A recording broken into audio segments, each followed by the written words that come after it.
मी आज माजोर्डा येथून राया सबस्टेशनमध्ये थोडं कामासाठी निघालो होतो. स्मार्ट मीटर इन्स्टॉलेशनचं काम होतं म्हणून मी रस्त्याने जात होतो. माजोर्डा हे गोव्यातील खूप सुंदर ठिकाण आहे. थोड्याच वेळात आम्ही राय सबस्टेशनला पोहोचणार होतो.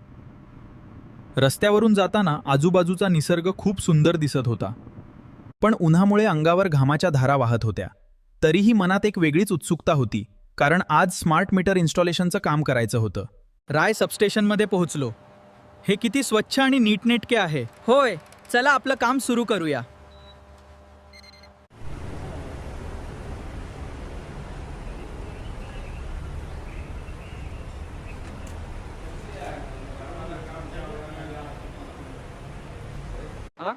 आजच्या कामासाठी हे सुरक्षिततेचे नियम आहेत, लक्षात ठेवा. होय, नक्कीच. ठीक आहे, चला सुरू करूया. काम करताना काळजी कशी घ्यायची, धोक्यांपासून सुरक्षित कसे राहायचे, सगळे नियम समजून घ्या. हो, सुरक्षित राहा. हेल्मेट व्यवस्थित आहे का? होय, व्यवस्थित आहे. माझे पण. चला काम सुरू करूया. सगळे नियम पाळून आणि सुरक्षिततेला प्राधान्य देऊन आम्ही आमचं काम सुरू केलं. त्यामुळे काम करताना आत्मविश्वासही वाढला आणि वातावरणही सुरक्षित वाटत होतं.